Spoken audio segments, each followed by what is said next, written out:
سیدنا عمر فاروق رضی اللہ تعالیٰ عنہ کے زمانے کا واقعہ ہے۔ ایک نوجوان لڑکا تھا، مسجد کا بڑا شیدائی تھا، نماز پڑھنا، ذوق شوق سے آنا، عبادت میں لگے رہنا۔ ایک مرتبہ کچھ عرصے تک وہ نظر نہیں آیا، تو سیدنا عمر فاروق رضی اللہ تعالیٰ عنہ نے اس کے بارے میں پوچھا کہ وہ لڑکا آیا کرتا تھا، وہ آج کل مسجد میں نظر نہیں آ رہا۔ تو لوگوں نے عرض کی حضور وہ لڑکا تو فوت ہو گیا ہے۔ فرمایا فوت ہو گیا؟ یہ کب؟ عرض کی کافی دن ہو گئے۔ فرمایا چلو اس کے گھر چلتے ہیں، اس کے والد سے تعزیت کرتے ہیں۔ اس کے گھر گئے، جا کے اس سے والد سے پوچھا کہ آپ کا بیٹا تو ماشاءاللہ تندرست تھا، کوئی ایسی بیماری یا کوئی مرض کوئی ایسا تھا تو نہیں، تو کیا ہوا اسے؟ تو والد نے کہا کہ حضور امیر المومنین، میرے بیٹے کے ساتھ ایک واقعہ ہوا اور بس وہ واقعہ اس کے لیے جان لیوا ثابت ہوا، ایک سانحہ ہوا، ایک حادثہ ہوا، وہ جان لیوا ثابت ہوا۔ فرمایا کیا ہوا؟ عرض کی حضور کہ ایک دن مسجد سے آپ کے پیچھے وہ عشاء کی نماز پڑھ کے نکلا تو راستے میں اسے کسی عورت نے روک لیا اور روک کر اسے گناہ کی دعوت دی کہ میرے ساتھ چلو اور معاذ اللہ گناہ کرو۔ وہ لڑکا اس کے ورغلانے میں آ گیا اور اس کے گھر چلا گیا۔ جب اس کے گھر میں گیا اور گناہ کے قریب ہوا تو اس کے دل میں فوراً خیال آیا کہ میں گناہ کرنے لگا ہوں اور عرش کا مالک مجھے دیکھ رہا ہے۔ میں گناہ کرنے لگا ہوں اور عرش کا مالک مجھے دیکھ رہا ہے۔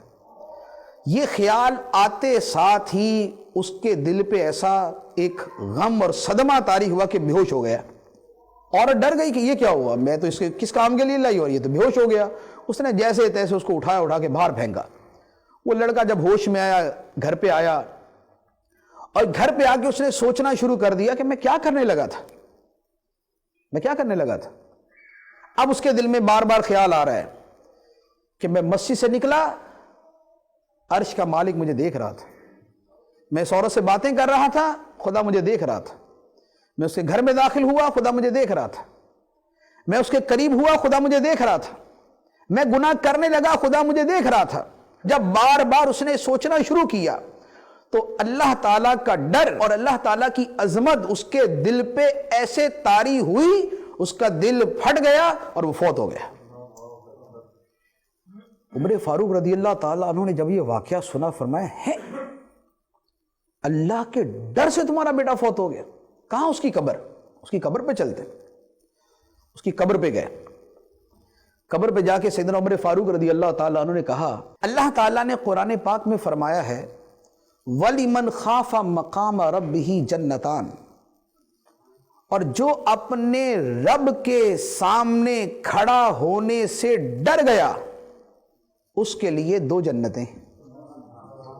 اے بیٹا تو اللہ کے ڈر سے دنیا سے چلا گیا، بتا تیرے ساتھ کیا ہوا، بتا تیرے ساتھ کیا ہوا۔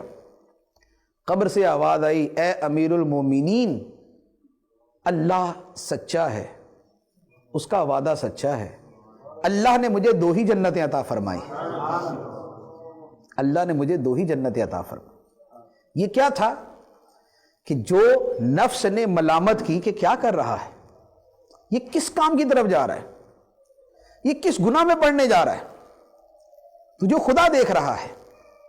تو یہ جو کانسیپٹ اور یہ استحضار جب بندے کے اوپر آتا ہے تو پھر نفس لوامہ کام کرنا شروع کرتا ہے، وہ بندے کو ملامت کرتا ہے، وہ اسے سمجھاتا ہے، وہ اسے قبر کی یاد دلاتا ہے، وہ اسے آخرت کی جواب دہی یاد دلاتا ہے، وہ اسے کہتا ہے کہ بھائی تم مر کے اٹھے گا، تیرے اعضاء بولیں گے، تیرے ہاتھ بولیں گے تو نے کیا کیا تھا، تیری آنکھیں بولیں گی تو نے کیا کیا تھا، تیری زبان بولے گی کیا بولا تھا، کس کو گالی دی تھی، کس کا دل دکھایا تھا، کس کی غیبت کی تھی، کس کی چغلی کھائی تھی، کس کو برا بلا کہا تھا، کس کی دل شکنی کی تھی، کس سے جھوٹا وعدہ کیا تھا۔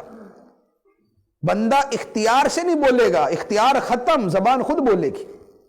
قدم کدھر اٹھے تھے، ہاتھ سے کیا کیا کیا تھا، ظلم کیا تھا، مارا تھا کسی کو، رشوت لی تھی، دی تھی، سود لیا تھا، دیا تھا، جو ہاتھ سے کیا ہوگا بولے گا۔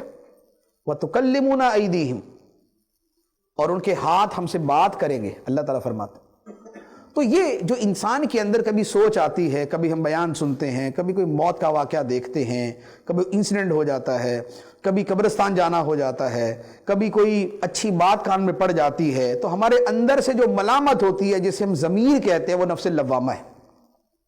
اور یہ بھی نعمت ہے کہ کسی کا ضمیر، کسی کا نفس اسے ملامت کرے کہ تو گناہ گر رہا ہے۔